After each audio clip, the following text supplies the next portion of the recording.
பெண்ணோட நட்சத்திரத்தை பொறுத்து குடும்பத்தில் வந்து மரணங்கள் நிகழும். இது உண்மையான உண்மை. பண்டைய காலத்தில் இது வந்து குறிக்கப்பட்டுச்சு. சப்போஸ் பெண்ணோட நட்சத்திரம் மூல நட்சத்திரமாக இருந்து அதில் உண்மையிலே கணவனுக்கு பாதிப்பு இருக்குன்னு பார்த்தா இல்லை. ஆனால் தனிதசையோ கேதசையோ நடந்துச்சுன்னா எப்படியோ ஒரு வீட்டில் ஒரு கர்ம காரியம் நடக்கும். ஒரு க்ளோஸ் சர்க்கிளில் இருக்கக்கூடிய ஒரு நெருங்கின சொந்தத்தில் இருக்கக்கூடிய ஒரு இறப்புகளை கண்டிப்பாக நீங்கள் சந்திச்சே தீரணும். இது எழுதப்படாத சட்டம்னு வச்சுங்களேன். ஒரு நட்சத்திரம் வரும்போது அது வந்து மலடாக அந்த பெண் இருப்பாங்க அப்படின்னு சொல்லுது. ஏஎல்பியில் வந்து பிறந்த கால ராசியோ நட்சத்திரமோ லக்னமோ வச்சு பார்க்குறதில்ல. இப்போ என்ன லக்னம் போயிட்டுருக்கோ அதை வச்சு தானே பார்க்குறீங்க. அப்படி பார்க்கும்போது அது எப்படி சார் சரியாக வருது? அதுதான் நான் மறுபடியும் சொல்கிறேன். பிறந்த குழந்தைக்கு சட்டை இன்றைக்கி கொண்டாந்து போட முடியுமா உங்களுக்கும் எனக்கும்? இல்லை பிறந்த குழந்தைக்கு இருக்க புரிதல் இன்றைக்கி இருக்கா அப்படின்னா இல்லை ரெண்டுமே மாறுதில்ல. இல்லை இப்போது இது மாறுதுன்னா அடுத்தும் மாறும்ல. அப்போ அவங்களுக்கு அதை தான் சொல்கிறேன். நான் ஒரு 10 வருஷத்தில் எல்லாமே மாறுது. நான் என்ன சொன்னால் 3 வருஷத்துக்கு ஒரு தடவை மாறுது, 4 வருஷத்துக்கு ஒரு தடவை மாறுது, 7 வருஷத்துக்கு ஒரு தடவை மாறுது, 8 வருஷத்துக்கு ஒரு தடவை மாறுது, 10 வருஷத்துக்கு ஒரு தடவை மாறுது, 12 வருஷத்துக்கு ஒரு தடவை மாறுது. அப்போலாம் நீங்கள் இப்போ பார்த்து வைக்கிறவங்க வந்து நாளைக்கு இப்போ அதுதான். இப்போ 20 வருஷம் ஒரு ட்ராக் இருக்குன்னா 20 வருஷத்தில் இப்போ திருமண வாழ்க்கையில் 20 வருஷத்தில் இன்றைக்கி வந்து 2026 இருக்கும். 2027 28 கவனமாக இருக்கணும், 2031 கவனமாக இருக்கணும், 2037 கவனமாக இருக்கணும், இப்படி 20 வருஷத்துக்கு நம்ம சொல்கிறோம். ஆனால் இவங்க என்ன பண்ணுறாங்கன்னா இவங்க ஒரே வழியாக பொறுத்தா இருக்குது, ஒரே வழியாக பொறுத்தா இல்லை. அது எப்படிங்க நீங்கள் சொல்ல முடியும்? இப்போ இங்கேருந்து கிளம்புறீங்க, நம்ம எங்கே போகணும்? நம்ம ஆஃபீஸ் போகணும், சரவண ஆஃபீஸ் போகணும். எல்லா இடம் ஒரே மாதிரி ரோடு இருக்கும் இல்லை. ஆனால் ஒரே மாதிரி ரோடு இருக்குன்னு சொல்கிறீங்க, நல்லா இருக்குன்னு நீங்கள் சொல்கிறீங்களே. எனக்கு அதுதான் கோவம். எனக்கு திருமண பொருத்தம் அப்படின்னு வரும்போது நீங்கள் மற்றதெல்லாம் கூட விட்டுருங்க. நீங்கள் ஒரு வீடு வாங்குறீங்க, ஒரு இடம் வாங்குறீங்க, இதெல்லாம் சரி பண்ணிட முடியும். ஒரு வேலை இல்லைனாலும் அடுத்த 3 வருஷம் 6 வருஷம் 2 வருஷம் 1 வருஷத்தில் ஏதோ ஒரு வேலை ஆகிடுவீங்க. ஆனால் இங்கே திருமண பந்தம்னு வரும்போது இங்கே ஒரு ஆணோட ஜாதகம் இருக்குது, ஒரு பெண்ணோட ஜாதகம் இருக்குது. இந்த ஆணோட ஜாதகத்துக்கு இப்போ மேஷ லக்னமாக இருக்குது, இங்கே வந்து ஒரு சிம்ம லக்னமாக இருக்குது. 2க்கும் 1-5 லக்கணமாக இருக்குது, 2க்கும் பொருத்தமான லக்கணமாக இருக்குது. இப்போ இது 2 கல்யாணம் பண்ணால் 20 வருஷம் 30 வருஷம் அப்படியே ஓடிக்கிட்டுருக்கும். இது ஒன்று. இப்போ இந்த லக்கணத்துக்கு இப்போ மேஷ லக்கணத்துக்கோ கன்னி லக்கணத்துக்கோ பொருத்த வச்சா 6-8 லக்கணமாக வந்துச்சுன்னா சண்டை போட்டுக்கிட்டே நகரும். ஒரு ஸ்டேஜில் கிரகம் நல்ல இடத்துல இல்லைன்னு வச்சுங்களேன், 3 வருஷமோ 5 வருஷமோ 7 வருஷமோ 8 வருஷமோ போதுண்டா வாழ்க்கைன்னு முடிச்சிருக்கும். ஓரளவுக்கு ஒரு லக்கணம் நல்லா இருந்துச்சுன்னா இழுத்து படிச்சுக்கிட்டு ஒரு 10 20 30 வருஷம் ஓடிக்கிட்டு தான் இருக்குது. நாங்கள் என்ன சொல்கிறோம், அட்லீஸ்ட்டு ஒரு வாழ்க்கையை பற்றி பார்க்குறோம், ஒரு 15 நிமிஷம் இல்லை 20 நிமிஷம் அவ்வளோதான். எப்படி 20 நிமிஷம் தான். ஒரு திருமண பொருத்தம் பார்த்தா கண்டிப்பாக ஒரு புதுசாக பார்க்குறாங்கன்னா ஒரு 2 மணி நேரம் ஆகும் இந்த நான் பார்க்குற முறையில். ஏன்னா இந்த 2026 பார்க்கணும், 27 பார்க்கணும், 28 பார்க்கணும், 29 பார்க்கணும், 30 பார்க்கணும். இப்போ இது 5 வருஷத்துக்கு 4 வருஷத்துக்கு 4 தடவை பார்க்கணும். ஒவ்வொரு வருஷமும் பார்த்தாகணும். அந்த வருஷத்தில் நீங்கள் எப்படி இருக்கீங்கன்னு பார்க்கணும் பாருங்கள். சும்மா வந்து இன்றைக்கி இருந்துக்கிட்டு 2030 பற்றி நம்ம பேசணும் நடக்கும்போது 2030 கமல் எப்படி இருக்கார், மூர்த்தி எப்படி இருக்கார், 2031 கமல் எப்படி இருக்கார், மூர்த்தி எப்படி இருக்கார், 2032 மூர்த்தி எப்படி இருக்கார், கமல் எப்படி இருக்கார். இப்போ இந்த இடத்துலேருந்து பொருத்தம் பார்த்தா தான் கரெக்டாக இருக்கும். நான் 2026 வந்துட்டு 2032 பற்றி எப்படி பேச முடியாது. ஆனால் இன்றைக்கி வரைக்கும் எப்படி வருமானு 1980 உட்காந்து தான் பொருத்தம் பார்த்துக்கிட்டு இருக்கிறோம். அதுதான் கோவம் வருது. அப்போ உங்கள்கிட்ட வந்தால் அடுத்த 20 வருஷத்துக்கு நல்லா இருப்பாங்களாம். 10 வருஷம் இல்லை 20 வருஷம். இப்போ ஜாதகம்னு சொல்ல 2 வருஷத்துக்கு தான் நாங்கள் பார்ப்போம்.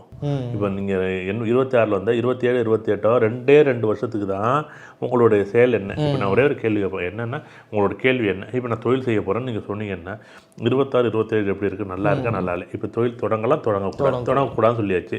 அப்போ தொடங்கக்கூடாதுன்னா நீங்கள் வேலைக்கு அப்படின்னா அடுத்த ஸ்டெப் 26 27 28 29 30 வரைக்கும் இப்படி தான் 4 வருஷத்துக்கு நீங்கள் இப்படி தான் கவனிக்க போகிறீங்கன்னு முடிவு பண்ணியாச்சு. இது வரைக்கும் ஒரு விஷயம். சப்போஸ் இந்த 4 வருஷத்துக்குள்ளே இப்போ 4 வருஷத்துக்குள்ளே இப்போ ஃபைனான்சியலாக நம்ம பார்க்கணும் அப்படின்னா இப்போ உதாரணமாக நம்ம மறுபடியும் என்ன பண்ணுறோம், இந்த 4 வருஷம் 26லேருந்து 30 வரைக்கும் 4 வருஷ காலம் ஏன் நீங்கள் வந்து கையில் பணம் வச்சுருந்தா தங்காது.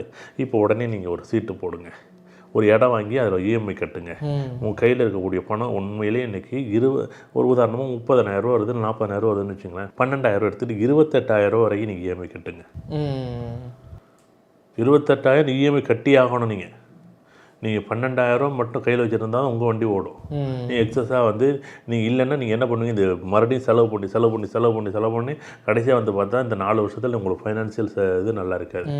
உங்கள் கையில் பணம் தான் செலவு பண்ணுவீங்க. அப்போ நான் பொருளாக மாற்றி இப்போ என் வேலை என்னென்னா ஃபைனான்சியராக இருக்கணும், நான் ஒரு அப்பாவுக்கு அப்பாவாக இருக்கணும், ஒரு அம்மாவுக்கு அம்மாவும் இருக்கணும், ஒரு ஃப்ரெண்டுக்கு ஃப்ரெண்டாகவும் இருக்கணும். ஏன்னா இந்த இடத்துல இவங்களுக்கு ஒரு குருவுக்கு குருவாகவும் இருக்கணும். ஒரு ஜோதிடன் அப்படிங்கிறது, ஐயா இந்த காலகட்டத்தில் இதை செய்யுங்க, இல்லை நான் உங்கள் கையில் நீங்கள் எவ்வளோ நாளும் செலவு. இப்போ எப்படின்னா நீங்கள் ஓஹோ கமல் வந்து பெரிய மன்னராகிடுவார்னு சொன்னால் இங்கே எல்லாம் குழு குழு குழுன்னு அப்படி சொல்ல முடியாது.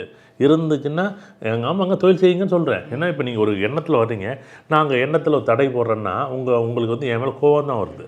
நேற்று ஒரு நண்பர் வந்தார், நான் தொழில் செய்யணுன்னாரு. இருக்கிற பணத்தை என்கிட்ட கொடுத்து விடுங்க, ஏன் தொழில் செய்கிறீங்க? ஒரு விஷயத்தை அவருக்கு சரியில்லை. அப்போ நீங்கள் என்ன பண்ணணும், அந்த பணத்தை ஏதாச்சும் ஒரு பொருளாக வாங்கி வச்சுருங்க. அந்த பொருளாக வாங்கி வச்சுட்டு நீங்கள் என்ன வேலை பார்க்குறீங்களோ அந்த வேலையை அப்படி கண்டினியூ பண்ணுங்கள். அதுவே பெரிய அமௌண்ட் உங்களுக்கு வருது, அந்த வேலையை நீங்கள் பண்ணுங்கள். அப்போ எது கரெக்ட் எது சரின்னு இந்த திருமண பொருத்தம் வரும்போது மட்டும் அனலைஸ் பண்ணும்போது 10 வருஷமோ இல்லை 20 வருஷமோ நான் பார்த்துட்டு நாங்கள் தெளிவாக சொல்லிடுவோம். 3 வருஷம் கழித்து உங்களுக்குள்ளே கருத்து ஓடும். நீங்கள் 2 பேரும் இதுக்கு உடன்பட்டீங்கன்னா கல்யாணத்தை பண்ணிக்காது. இல்லை 7 வருஷம் கழிச்சு வரும், இல்லை 11 வருஷம் கழிச்சு வரும், 20 வருஷம் கழிச்சு வரும். 20 வருஷம் கழிச்சு 2 பேருக்கும் ரொம்ப கரடு முரடாக இருந்தால் சேர்க்க மாட்டோம்.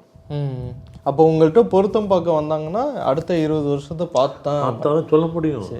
உடனேலாம் சொல்ல முடியாது. இப்போ வந்து நீங்கள் இவங்க சொல்கிறாங்கல்ல, ஒரு ஜாதகத்தை எடுத்துகிட்டு ஒரு லக்கணம் ஒரு ராசி ஒரு நட்சத்திரத்துக்கு இந்த 10 பொருத்தத்தில் 10 பொருத்தம் இருக்கான்னு ஒரு பக்கம், 10 பொருத்தம் இல்லைன்னு சொல்லி ஒரு பக்கம், இங்கே 10 பொருத்தத்தெல்லாம் வாழ்க்கையை ஓடுதுன்னு ஒரு பக்கம், 10 பொருத்தம் பார்த்து பண்ணி வச்ச கல்யாணம் எங்கெங்க சேர்ந்து வாங்க. இல்லை அதை தான் அடுத்து கேட்க வந்தேன். பெரும்பாலான மக்கள் வந்து ஜாதகம் பார்த்து தான் கல்யாணம் பண்ணுறாங்க, ஆனால் டைவர்ஸும் ஆகிட்டே இருக்கு. அதுதான் நீங்கள் தலையில் இருக்கக்கூடிய பிரச்சனையை நீங்கள் காலில் தானே பார்த்துக்கிட்டு இருக்கீங்க. அதுதான் கோவம் வருது. இது ஏதோ வந்து மூர்த்திக்கு நான் கண்டுபிடிச்சிட்டேங்கிறதுக்காக நான் பேசலை. அட்லீஸ்ட்டு ஒரு 10 ஜோசியர் 20 ஜோசியர் நீங்கள் என்னென்னு பார்த்துருக்கணும்ல. பார்க்காம எப்படி அது சரி தவறு நீங்கள் சரின்னு சொல்ல தவறுன்னு சொல்லணும்னு வச்சுக்கலாம் நம்மளை ஏஎல்பியை. ஆனாலும் நான் என்ன சொல்கிறேன், அட்லீஸ்ட் நீங்கள் ஒரே ஒரு தடவை நீங்கள் அதை வந்து ஐயா நீங்கள் வந்து இத்தனை வருஷமாக வந்து பாரம்பரியம் வந்ததுன்னு நம்ம திருமண பொருத்தம் பார்த்துக்கிட்டு இருந்தோம், இதில் இருக்கக்கூடிய நிறை குறைகள் இருக்குது. ஏன்னா இவங்க வந்து ஒரு திருமணம் பண்ணி 10 பொருத்தம் பார்த்து திருமணம் பண்ணி வச்ச வாழ்க்கை நல்லா இல்லை அப்படின்னா அப்போ ஏஎல்பிலேருந்து அதை பார்த்து பொருந்துதான் நீங்கள் தெரிஞ்சுக்கணும்ல. வேறு ஒன்றுமே கேட்கல. நான் என்ன சொல்கிறேன், இப்போ உங்களுக்கு ஜோதிடம் தெரியல, இன்னொரு அங்கே இருக்க ஜோசியர் தெரியுமில்ல, இங்கே இருக்க ஜோதிடர் தெரியுமில்ல. நான் என்ன சொல்கிறேன், இங்கே பார்த்து திருமணம் நடந்துச்சு, அது விவகாரத்தை ஆகிட்டு, இது இவ்வளோ தானே கேட்குறீங்க. அப்போ ஏஎல்பியில் பாருங்கள், அது பொருத்தமாக இருந்தால் ஆமாம் ஏஎல்பி கரெக்டாக இருக்குன்னு சொல்லுங்கள், இல்லை தவறுன்னு சொல்லுங்கள். தவறுன்னு சொன்னால் இப்போ ஏஎல்பியில் பார்த்து நீங்கள் நல்லா இருக்குன்னு சொன்ன எல்லாருக்குமே இதாக இருக்காங்க. இல்லை நல்லா இருக்குன்னா இப்போ இந்த காலகட்டங்களில் இப்போ தானே நம்ம வந்து இப்போ தானே அவங்க வந்து என்னென்ன அவங்க விழிப்பு நிலைக்கு வர்றாங்க. இருமலுக்கு தானே அவங்களுக்கு இப்போ நிறைய பேர் பார்த்துருக்காங்க, நிறைய பேர் உணர்ந்துருக்காங்க, படிச்சிருக்காங்க, நிறைய பேர் அதை வந்து சொல்ல முடியுது. இப்போ வர தான் இன்னொரு 5 வருஷம் 10 வருஷம் கழிச்சு போகும்போது இன்னும் நல்லா தான் இருக்குது. இப்போ பார்த்தவங்க வரைக்கும் நல்லா இருக்காங்க. இப்போ நாங்கள் என்ன சொல்லிடுறோம், 2023 நம்ம என்ன சொல்கிறோம், இப்போ 23 கல்யாணம் நடக்குது, 24 25 26 வரைக்கும் நல்லா இருக்குது, 27 நீ கொஞ்சம் கவனமாயிரு, இந்த இடத்துல நாங்கள் எழுதி கொடுத்துறோம், ஐயா இந்த இடத்துல இப்படி இருக்குது. நாங்கள் இவங்க நடைமுறைக்கு வரும்போது தானே இவங்க இப்போ தானே உணர்றாங்க. இப்போ தானே 2026 தானே விழிப்புணர்வு அச்சலக்கண பദ്ധதின்னு ஏஎல்பி ஜோதிடம்னு ஒன்று இருக்குது. ஏஎல்பி இத்தனை வருஷமாக சொல்கிறோம், 10 வருஷமாக கதறிக்கிட்டு தான் உட்காந்துருக்குறேன். ஏன் அப்படின்னா இதால் நீங்களும் நானும் பாதிக்கப்பட போகிறதில்ல. பொதுமக்கள் இதை நம்பி மக்கள் வந்து 80% பேர் இன்றைக்கி ஜோதிடத்தை நம்பி இருக்காங்க, பார்க்குறாங்க, திருமண பொருத்தத்தை பார்க்குறாங்க. அப்போ இந்த 80% பேருக்கு தான் இந்த ஜோதிடம் போகுது.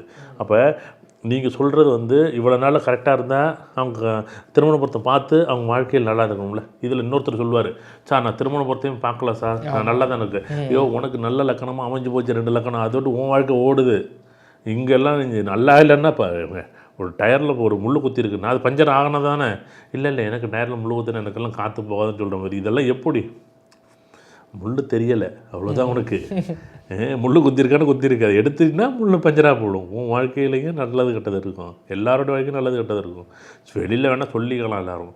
அவரோட லக்கணம் நல்ல லக்கணம் அமைஞ்சு போச்சு, ஏஎல்பி லக்கணம் மேஷ லக்கணம், இன்னொரு பொண்ணுக்கு ஏஎல்பி லக்கணம் தனுசு லக்கணம், சூப்பராக போகும். ஆனால் இவங்க என்ன பண்ணுறாங்க, பொருந்தாத லக்கணத்தை 2 நீ ஒன்றும் இல்லைங்க. 1980 பிறந்த பசங்களுக்கு திருமணம் ஆகிருக்கும்.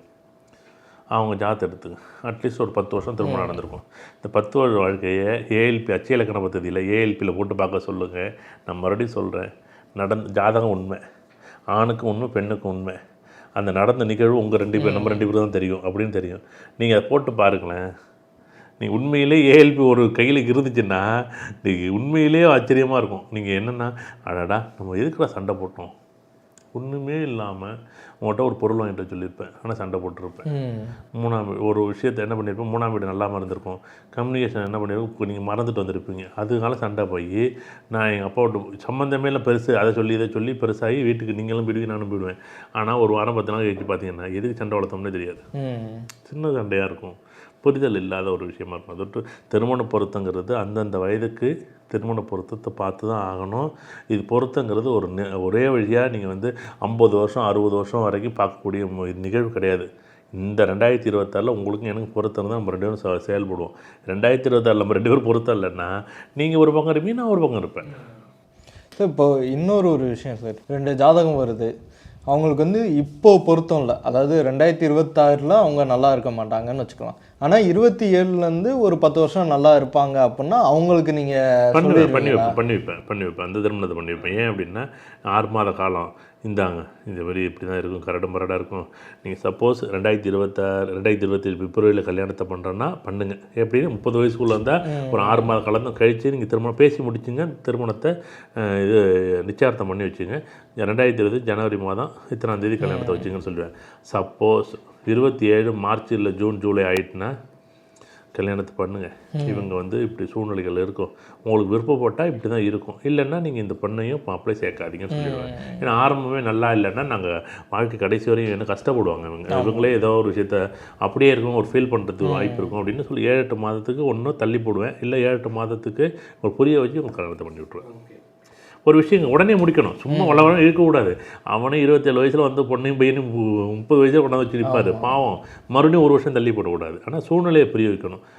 இப்போ இந்த இடம் வந்து டிராஃபிக் சிக்னலாக இருக்குது, நின்று போறியா இல்லை ட்ரெயின் கிராஸ் பண்ணும்போது கிராஸ் பண்ண போகிறீங்களா, இவ்வளோ தான் விஷயம். இல்லை நான் ட்ரெயின் வரும்போது கிராஸ் பண்ணுறோம், அது உங்கள் புத்திசாலித்தனம். நானாக அந்த கேட்டில் போகக்கூடாதுன்னு சொல்லுவேன். அது வந்து எப்படி போகணும்னு சொல்லி கொடுப்பேன். இப்போ பொதுவாகவே ஏதாவது ஒரு பிரச்சனைனா வந்து பொண்ணுங்களை தான் சொல்லுவாங்க. நிறைய பழமொழிகளுமே இருக்குது. இப்போது ஜோதிடத்தில் கூட பெண் மூலம் நிர்மூலம்லாம் சொல்லுவாங்க. நீங்கள் அதை ஏற்கனவே நம்ம முன்னாடி பேசின வீடியோலேயே அதெல்லாம் ஒன்றும் இல்லை அப்படின்னு சொல்லிட்டீங்க. ஆனால் நான் ஒரு கமெண்ட் பார்த்தேன் சார், பெண்ணோட நட்சத்திரத்தை பொறுத்து குடும்பத்தில் வந்து மரணங்கள் நிகழும், அதை பற்றி சொல்லுங்கள் அப்படின்லாம் கேட்டிருந்தாங்க. அது உண்மையா? அதை பற்றி இது உண்மையான உண்மை. பண்டைய காலத்தில் இது வந்து குறிக்கப்பட்டுச்சு. ஆனால் நான் என்னுடைய ஆய்வில் அது பிறகு வரும்போது அந்த மாற்றங்கள் நிறையா இருக்கான்னு நிறையா இருந்துச்சு. இது வந்து காக்கா உட்கார பனம்பழம் வந்துச்சா, பனம்பழம் உட்காரும்போது காக்கா வந்துச்சாங்கிற கேள்வி தான் இந்த கேள்வி. இது வந்து எனக்கு ஆழமான ஒரு கேள்வி இந்த கேள்வி. ஏன் அப்படின்னா நிறைய இடத்துல வந்து திருமணமாகி அந்த பொண்ணு போன அன்னைக்கு, அந்த பையன் போன அன்னைக்கு அந்த பையனையும் அந்த பொண்ணையும் நம்ம உதாரணம் இந்த பொண்ணு வந்த நேரம் தான், அந்த பையன் வந்த நேரம் தான். நல்லா இருந்துச்சுன்னா சந்தோஷம் கொண்டாடுறாங்க, நல்லா இருந்தாலும் சொல்ல மாட்டாங்க, சொல்ல மாட்டாங்க. ஏதாவது கெட்ட இருந்தால் பொண்ணு வந்த நேரம் பையன் வந்த நேரம் அப்படின்னு சொல்லுவாங்க. நம்ம அப்படி சொல்லக்கூடாது. இந்த நட்சத்திரத்தை அது வந்து அதோட இயற்கையோட நிகழ்வது, அதையும் இதையும் ஒப்பீடு பண்ணக்கூடாது. சப்போஸ் அவங்க 2 பேருக்குள்ளே இருக்கக்கூடிய உண்மையிலேயே கணவன் மனைவிக்குள்ளே இருக்கக்கூடிய பந்தம் நல்லது கெட்டது அந்த பெண்ணோட அமைப்பு இருக்குது அப்படின்னா தனிப்பட்ட ஜாதகம் தான் முதல்ல, அதுக்கு பிறகு தான் அடுத்தது. அதொட்டு இந்த மேஷலக்கணம், அஸ்வினியோ, பரணியோ, கார்த்திகை, ரோஹிணி அப்படியெல்லாம் எந்த நட்சத்திரத்தையும் இதில் வந்து குறை சொல்ல முடியாது. குறை சொல்லது கிடையாது. நாங்கள் ஆனால் ஆய்வில் இருக்குது அந்த இது. சப்போஸ் இது என்றைக்கோ ஒரு நீங்கள் ஆய்வு பண்ண வரைக்கும் அதில் இருக்க அது உண்மையா இல்லை? இல்லை அது கிடையாது. இல்லை, ஏன்னா இப்போ இந்த மாதிரி கேஸ் ஸ்டடி பண்ணும்போது இப்போ உதாரணமாக திருமணம் ஆகி விவாகரத்தான ஜாதகம் 100 ஜாதகம் வச்சுருப்போம், ஒரு 200 ஜாதகம் வச்சுருப்போம். இப்போ என்ன பண்ணுவோம், இப்போ காலையில் 4:30 6:30 மணி வகுப்பாக இருக்கும். அது பிறகு வந்து 10:30 மணிக்கு எல்லாமே ஆய்வாக இருக்கும். இப்போ உங்கள் இடத்துலேருந்து இப்போ ஒரு ஜோதிடர்கள் ஒரு பக்கம், அதேமாரி இப்போ ஏஎல்பி ஜோதிடர் ஒரு பக்கம். இவங்க வந்து எப்படின்னா இவங்க வந்து உங்கள் தரப்பையும் விடக்கூடாது, எங்கள் தரப்பையும் விடக்கூடாதுன்னு இப்படி ஒரு சண்டை போடுறதுக்குன்னு ஒரு டீம் வந்து என்ன பண்ணுவோம், எதுக்குன்னா புரிதலுக்காக. இது மக்களுக்கு போய் சேரணும் அப்படிங்கிறதுக்காக நாங்கள் வந்து ஒரு ஆய்வு பண்ணுவோம். இந்த ஆய்வு இருக்கும்போது என்ன பண்ணுவோம் அப்படின்னா, இப்போ கூட அந்த மீட்டிங் போகணும்னு நினைக்கிறேன். என்ன பண்ணுவோம் அப்படின்னா, உங்கள் இடத்துலேருந்து பார்க்கும்போது அது எப்படி இருக்குது, என் இடத்துலேருந்து பார்க்கும்போது எப்படி இருக்குது, இதனுடைய நிறைக்குறைகள் எப்படி இருக்குதுன்னு நம்ம சொல்லணுமானா சொல்லணும். இது வந்து பொதுமக்கள் சொல்ல வேண்டிய இடத்துல இருக்குது. சப்போஸ் அடுத்தடுத்த வீடியோவில் நான் ஒரு முடிஞ்ச அளவுக்கு என்னென்ன நட்சத்திரங்களை பற்றி இந்த மாதிரி, சப்போஸ் பெண்ணோட நட்சத்திரம் இப்போ உதாரணம் மூல நட்சத்திரமாக இருந்து அந்த பெண்ணு உதாரணமாக ஒரு 9 நட்சத்திரம், ஒரு 9 பொம்பளை பிள்ளைக்கு மூல நட்சத்திரம் நாங்கள் பார்த்தோங்கன்னா ஒரு 8 நட்சத்திரம் பார்த்தாங்கன்னு வச்சுங்களேன், அதில் உண்மையிலே கணவனுக்கு பாதிப்பு இருக்கான்னு பார்த்தா இல்லை. ஆனால் இவங்க என்ன சொல்கிறதுன்னா, இவங்க சொல்கிற மூல நட்சத்திரம் வேறு, நாங்கள் சொல்கிற மூல நட்சத்திரம் வேறு. அவங்க வந்து ஜாதகத்தில் ஜனன ஜாதகத்தில் இருக்கக்கூடிய ஜென்ம நட்சத்திரம், ஜென்ம ராசி, தனுசு ராசி, மூல நட்சத்திரம். நாங்கள் வந்து கேது தசை நடந்தால் தான் மூல நட்சத்திரம். கேது தசை நடக்கும்போது ஏதோ சனி தசையோ கேது தசையோ நடந்துச்சுன்னா எப்படியோ ஒரு வீட்டில் ஒரு கர்ம காரியம் நடக்குமான்னா பொதுவாகவே ஏதாச்சும் ஒன்று நடக்கும். சின்னதாக ஒரு விஷயம், தாத்தா பாட்டன் பாட்டி முப்பாட்டன் இந்த பெரிய பஞ்சித்தவ மாமச்சன் எப்படியோ ஒன்று பங்காளிக்குள்ளே ஒரு ஒரு ஒரு க்ளோஸ் சர்க்கிளில் இருக்கக்கூடிய ஒரு நெருங்கின சொந்தத்தில் இருக்கக்கூடிய ஒரு இறப்புகளை கண்டிப்பாக நீங்கள் சந்திச்சே தீரணும். இது எழுதப்படாத சட்டம்னு வச்சுங்களேன். இது இந்த பொண்ணு வந்தாலும் சரி, இந்த பையன் வந்தாலும் சரி, அதுக்காக நம்ம வந்து டேரெக்டாக கணவனோ மனைவிக்கோ நான் ஒரு ஆய்வு அப்படி தான் நிறைய ஆய்வு பண்ணும்போது, உதாரணத்திற்கு ஒரு சில நேரங்களில் வந்து உதாரணமாக சிலப்பதிகாரத்தவே நீங்கள் வந்து அடையாளப்படுத்தணும். சிலப்பதிகாரம் வந்து நம்ம பொதுவான அதுக்காக நான் சொல்லணும் அப்படின்னா கண்ணன், கண்ணகி, அடுத்தது வந்து கோவலன். இப்போ இந்த மாதவியோடு இருந்த வரையும் சந்தோஷமாக இருந்தார். ஆனால் மறுபடியும் திரும்ப போய் கண்ணகியோடு சேரும்போது அவருடைய உயிர் பிரியுது. இப்போ இதனுடைய தாற்பயம் என்ன? ஏதோ ஒரு விஷயம் இது மாதிரி ஒவ்வொரு வரலாறு சான்றுகளோ சரி, இல்லை நம்ம ஒரு நட்சத்திரமோ இந்தமாரி அமைப்பு இருக்கா, இந்தமாரி தசாபுத்திகள் இதுமாரி நடக்குதான்னு நாங்கள் பார்க்குறோம். கண்டிப்பாக இந்த ஒரு விஷயம் கொஞ்சம் கவனமாக நாங்கள் சொல்ல வேண்டிய இடத்துல இருக்கிறோம். இது கண்டிப்பாக வந்து உதாரணமாக வந்து அப்படி இது வரைக்கும் ஒரு நட்சத்திரம் கூட நான் பார்த்து நான் சொல்கிறேன். அடுத்தது அதோட நீங்கள் பெண் நட்சத்திரத்துக்கு அவ்வளோ தூரம் போய் இயற்கையாக தனிப்பட்ட ஜாதகர் இருக்கக்கூடிய மாற்றங்கள் தான் அங்கே அதிகமாக இருக்குது. அது கணவன் மனைவி அப்படின்னு சொல்ல சப்போஸ் 2 பேரோட நட்சத்திரம் பொருந்தாமல் இருக்கும்போது இந்தமாரி இறப்பு நேரிடுது. அது வேணால் சொல்லலாம். அது கணவன் சொல்லக்கூடாது, மனைவின்னு சொல்லக்கூடாது. இவங்க 2 பேரும் சேர்ந்தனால இந்த நிகழ்வு நடந்துச்சுன்னு சொல்ல கரெக்டாக சொல்ல முடியும். அந்தமாரி வேணால் சொல்கிறேன். இப்போது பாரம்பரிய ஜோதிடத்தில் அப்படி எதுவும் வகைப்படுத்துகிறாங்களா சார்? இருக்கு நிறைய இருக்குது. என்னென்னா இப்போ அது நம்ம இந்த இடத்துல அதை வகைப்படுத்த வேண்டாம். ஆனால் அதை எதையுமே ஒரு நட்சத்திரம் நான் ஏன் இதை சொல்லலை அப்படின்னா, ஒரு புத்தகத்தில் இது 27 நட்சத்திரத்துலேயும் ஒரு பெண் ருதுவானால் அந்த பெண் எப்படி இருப்பா, கற்புக்கரசியாக இல்லை கற்பம் சம்மந்தப்பட்ட விஷயம், சந்தோஷம் அந்த பெண்ணோட அமைப்பை வச்சு ஒரு நட்சத்திரம் வரும்போது அது வந்து மலடாக அந்த பெண் இருப்பாங்க அப்படின்னு சொல்லுது. ஆனால் நான் இந்த வயதுக்கு வந்த பெண்ணோட நட்சத்திரமெல்லாம் ருதுவோட நட்சத்திரமெல்லாம் நமக்கு கொடுப்பாங்கல்ல, அந்த நட்சத்திரத்தில் அந்த நட்சத்திரத்தோட நாம் பார்க்கணும்ல ஒரு ஆய்வாக இருக்கும். என்னென்னா இந்த பெண்ணுக்கு குழந்தை பிறந்துச்சா, குழந்தை பிறக்கலையா, ஏன்னா ருதுவோட ஜாதகம்னு ஒன்று இருக்கும், பிறந்த ஜாதகம்னு ஒன்று இருக்கும் பெண்ணுக்கு. அப்படி பார்க்கும்போது இந்த நட்சத்திரம் வரும்போது ஏன் அந்த நட்சத்திரத்தையும் நான் கூட சொல்லக்கூடாதுங்கிறது தான். ஏன்னா நாளைக்கு அவங்க என்ன பண்ணுவாங்கன்னா அப்படி பயந்துருவாங்க. ஸோ நாங்கள் என்னென்னா ஒரு குறிப்பிட்ட நட்சத்திரத்தை சொல்லக்கூடாதுங்கிறது தான் அங்கே சொல்லவே மாட்டேங்கிறேன். புரியுது. அப்போ மல்லடாக அந்த பெண் அமைவாள் அப்படின்னா எப்படி இருக்கும்? அது எல்லாத்துக்கும் பொருந்து போகலை. அதுக்காக தான் அந்த நட்சத்திரத்தை அதுமாரி தான் இந்த நிகழ்வும். அப்போ அப்படி சொல்கிற எதுவுமே வந்து உண்மை இல்லைன்னு சொல்ல முடியாது. அந்த காலத்தில் அவங்களுக்கு அப்படி ஒரு புரிதல். இந்த காலத்தில் நம்ம என்ன பண்ணுறோம், அது இருந்துச்சானா இருந்துச்சு. இன்றைக்கி மாற்றங்கள் நிறைய இருக்குது, பார்ப்போம். அது வந்து மறுபடியும் ஆய்வு பண்ணி வேணா அதை சொல்கிறேன். நம்ம பொதுவாக யூடியூப்லேயே பார்க்கும்போது சார், பெரிய பெரிய ஜோதிடர்களாக இருக்கட்டும், இல்லை இப்போ எல்லாருமே காதல் திருமணத்துக்கு ஜாதகமே பார்க்க தேவையில்ல, நீங்கள் ஜாதகம் பார்க்குறீங்கனாலே அப்புறம் எதுக்கு காதல் பண்ணுறீங்க, அதெல்லாம் பார்த்துட்டுலாம் பண்ணியிருக்கணும், அப்போல்லாம் ஒன்றும் பண்ணல, இப்போ ஏன் பார்க்குறீங்க, அப்படிலாம் நிறைய விஷயங்கள் வருது சார். காதல் திருமணத்துக்கு ஜாதகம் பார்க்க தேவையில்லை. வேண்டியதில்லை. ஏன்னா ஆல்ரெடி அவங்களுக்கு பொருத்தமாக இருக்குது. அதை விட்டு 1-5 இருந்தால் தான் அவங்க பொருத்தமாக இருந்தவிட்டு தான் காதலே பண்ண முடியும். அதை விட்டு அவங்க காதல் திருமணம்னு வரும்போது அவங்க பொருத்தம் பார்க்க வேண்டிய அவசியம் இல்லை. ஏன்னா 1-5 அழகாக பொருந்திருக்கும்.